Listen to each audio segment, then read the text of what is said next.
So hello guys, today we are going to solve the 1200 number problem of the lead code minimum absolute difference. तो हमें यहाँ पे array of the integers दिया हुआ है, ठीक है, जिसके अंदर हर एलिमेंट अलग अलग है।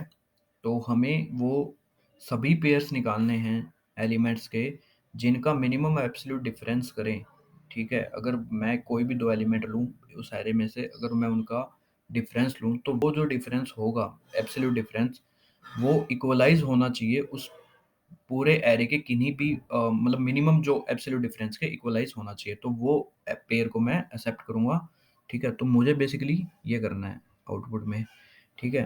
तो थोड़ा मतलब पजलिंग लग रहा है, तो कोई ना, व्हाइट बोर्ड से समझते हैं क्या क्वेश्चन। जैसे कि हमें 4213 दिया हुआ है, ठीक है। पहले मैं हर एलिमेंट के बीच में, ठीक है, किसी भी अगर एरे का साइज अगर n है तो उसमें कितने पेयर बन सकते हैं, ठीक है। अगर मैं किन्हीं भी दो एलिमेंट्स को लूँ तो कितने पेयर मैं टोटल क्रिएट कर सकता हूँ, वो होंगे n star n minus one by two. तो यहाँ पे n की वैल्यू 4 है क्योंकि एरे की लेंथ 4। तो टोटल पेयर कितने बन सकते हैं, मेरे पास 6 पेयर बन सकते हैं। तो इसका मतलब 6 ऐसे डिफरेंस होंगे जो कि किन्हीं भी दो एलिमेंट्स को मैं लेकर क्रिएट कर सकता हूँ, ठीक है। तो जैसे कि 4 2 का डिफरेंस कितना होगा 2, 4 1 का कितना होगा 3, 4 अगर 3 को पेयर लूँ तो डिफरेंस कितना आएगा, मैं मतलब एब्सोल्यूट डिफरेंस को कंसीडर कर रहा हूँ, एब्सोल्यूट डिफरेंस ही हमें निकालने हैं, ठीक है। तो वो होगा 1, 2 1 का जो मिनिमम सॉरी 2 1 का जो एब्सोल्यूट डिफरेंस होगा वो होगा 1, 2 3 का क्या होगा 1 एंड 1 3 का होगा 2।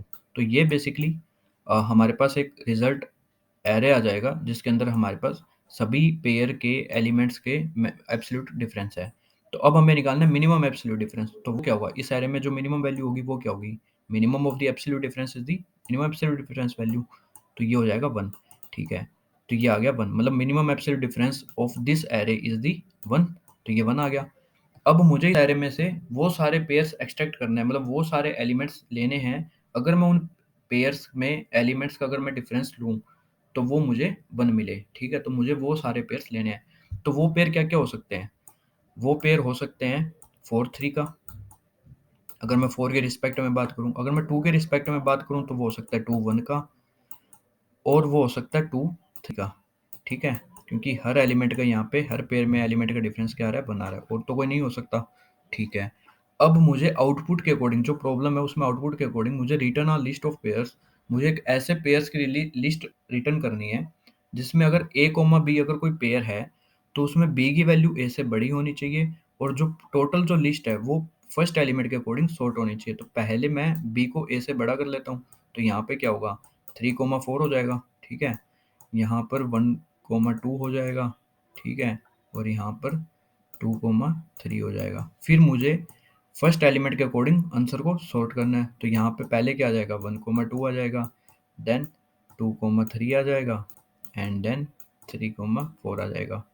तो बेसिकली ये हमारा फाइनल आउटपुट हो जाएगा, ठीक है, क्योंकि हमें यही चाहिए था। तो ये हमारा फाइनल आउटपुट आ गया कि हमने ए कोमा बी का एक ऐसा पेयर कंसिडर किया जिसमें से अगर मैं डिफरेंस निकालूं एलिमेंट्स का तो वो minimum absolute difference of the array के बराबर भी है, और बी की वैल्यू ए से बड़ी भी है, और उस पूरे जो पेयर्स के जो लिस्ट आ रही है उसको मैंने फर्स्ट एलिमेंट के अकॉर्डिंग सॉर्ट कर दिया। तो ये हमारा आउटपुट हो गया है, ठीक है। तो प्रॉब्लम समझ में आ गई क्या है। अब हमें ये देखना है कि क्या अप्रोच सही रहेगी इस प्रॉब्लम को सॉल्व करने के लिए, ठीक है। तो ये देखते हैं क्या है अप्रोच लगा सकते हैं हम यहाँ पर। अप्रोच ये कर सकते हैं कि अगर हम इस पूरे एरे को, अगर मैं नाइव अप्रोच की बात करूँ तो बेसिकली पहले मुझे मिनिमम एब्सोल्यूट डिफरेंस निकालना पड़ेगा, ठीक है। मिनिमम एब्सोल्यूट डिफरेंस निकाल कैसे कैसे निकालते हैं कि हमें हर पेयर को कंसीडर करना पड़ेगा मिनिमम एब्सोल्यूट डिफरेंस निकालने के लिए। अगर मैं हर पेयर को कंसीडर करता हूँ तो मुझे big of n square time complexity लग जाएगी। मतलब मैंने 2 फॉर लूप लगाए और दोनों फॉर लूप से मैंने हर बार मिनिमम डिफरेंस निकाला और उसमें से मैंने मिनिमम डिफरेंस निकाल लिया। तो वो क्या होगा, big of n square time complexity की प्रॉब्लम हो गई। लेकिन हमें इसको एफिशिएंट में सॉल्व करना है। तो मैं तो हम क्या कर सकते हैं, देखो किसी भी एरे के अंदर अगर मुझे डिफरेंस की बात आती है, ठीक है, कोई भी प्रॉब्लम हो डिफरेंस रिलेटेड, तो बेसिकली क्या है, उस तुम एरे को सॉर्ट कर दो, ठीक है। एरे को सॉर्ट करने के बाद अगर जो कंसेक्यूटिवली एलिमेंट्स में जो डिफरेंस होता है वही हमें मिनिमाइज दे सकता है। जैसे कि 1 2 का यहाँ पे क्या है, अगर मैं 1 की बात करूँ तो 1 इस पूरे मतलब 1 को छोड़कर और कौन-कौन सा एलिमेंट है जो इसको मिनिमम डिफरेंस दे सकते हैं उनके साथ, वो होगा उसके नेक्स्ट वाला एलिमेंट 2। 2 का कौन होगा 3, और 3 का कौन होगा 4। तो मुझे हर डिफरेंस निकालना पड़ेगा and each and every difference में जो वैल्यू मिनिमम होगी, मैं उसको कंसीडर कर लूँगा मेरा मिनिमम एब्सोल्यूट डिफरेंस के तौर पर, ठीक है? तो ये समझ में आ गया पहली बात तो कि मिनिमम एब्सोल्यूट डिफरेंस हम एफिशिएंट अप्रोच से कैसे निकालेंगे। फिर सेकंड आता है कि वो पेयर्स कैसे निकालेंगे, तो हम क्या करेंगे, पेयर्स क्या होंगे, जब हमने मिनिमम एब्सोल्यूट डिफरेंस निकाला है 2 कंसेक्यूटिव एलिमेंट्स को लेकर, तो पेयर भी कहाँ से निकलेंगे? उन्हीं पेयर में से। तो हम क्या करेंगे, हर पेयर को चेक करते रहेंगे, वो क्या होगा, बिग ऑफ एन में हो जाएगा। तो हर पेयर को चेक करेंगे, अगर उस पेयर में जो एलिमेंट्स का डिफरेंस अगर उस मिनिमम एब्सोल्यूट डिफरेंस के इक्वलाइज़ है, तो इसका मतलब वो पेयर हमारा आउटपुट दे सकता है, ठीक? वो आउटपुट है हमारा, और वरना वो नहीं है, हम उसको लीव कर देंगे। ठीक है, तो ये समझ में आ गया कि अप्रोच भी क्या रहेगी। ठीक है, तो कोडिंग करते हैं। तो हमें आउटपुट देना है एक 2D लिस्ट में, तो मैंने एक 2D लिस्ट बना ली जो हमें आउटपुट देगी। ठीक है, तो हम इसमें लिस्ट में एलिमेंट ऐड करते रहेंगे। फिर हमें एक मिनिमम डिफरेंस निकालना होगा। ठीक है, तो जिस मैंने इनिशियलाइज जो वैल्यू होगी वो मैंने कर दी इनफाइनाइट पॉजिटिव वैल्यू। ठीक है, क्योंकि ये वैल्यू अगर मैं किसी भी मिनिमम लूंगा इससे, तो जो भी छोटी होगी इससे वैल्यू वो मेरा आंसर हो जाएगा। फिर मुझे एरे को सॉर्ट करना था। ठीक है, देखो जो अप्रोच तुमने लगाई है, ठीक है, उसको जो-जो तुमने अप्रोच में सोचा कि पहले मैं ये करूँगा, फिर मैं ये करूँगा, वो तुम कोडिंग के तौर पे बस लिखते जाओ, ठीक है? और कुछ नहीं होता बेसिकली। अप्रोच अच्छी समझ में आनी चाहिए कि करना क्या है हमें, और फिर उसको कोडिंग में चेंज कर दो। तो पहले मैंने एरे को सॉर्ट कर लिया है, ठीक है? फिर मुझे क्या करना था, मुझे डिफरेंस निकालना था, मिनिमम एब्सोल्यूट डिफरेंस। तो मैंने मिनिमम एब्सोल्यूट डिफरेंस निकाल दूँगा मैं, ठीक है? वो क्या आ जाएगा?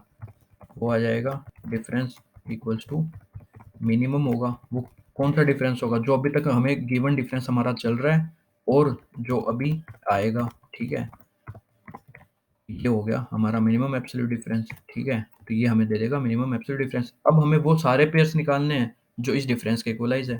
ठीक है, तो वापस से मैंने फॉर लूप चलाया है। यहाँ पे n की जो वैल्यू है वो है एरे की लेंथ,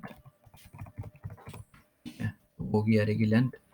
अब मुझे क्या करना है, मुझे वो सारे पेयर्स निकालने हैं। If array of I minus array of I minus one, अगर ये जो डिफरेंस है वो क्या हो गया, इसके बराबर हो गया, तो मुझे क्या करना है, उसको ऐड करना है।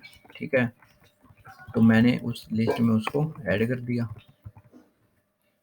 तो ऐड कैसे करना, अगर मैंने कोई भी ए कोमा बी का पेयर कंसीडर किया तो बी की वैल्यू हमेशा ए से बड़ी होनी चाहिए, और अगर एरे सॉर्ट है असेंडिंग ऑर्डर में, तो जो एरे ऑफ आई की वैल्यू होगी वो array of I minus one से बड़ी होगी। तो इसमें ऐसा कुछ सोचने वाली बात है ही नहीं कि इसको मैंने ऐसे ऐड कर दिया डायरेक्ट, और फाइनलाइज मैंने क्या कर दिया, आंसर को रिटर्न कर दिया। ठीक है, बस हो गया और कुछ नहीं है। तो देखा सैंपल टेस्ट केस रन करके। ठीक है, सैंपल टेस्ट केस रन हो गया, फाइनल सबमिट द कोड। ठीक है, तो ये भी सबमिट हो गया। ठीक है, तो अगर तुम्हें कुछ समझ में आया, अच्छा वैल्यूएबल लगा, तो please like share and subscribe my video. Thanks for watching.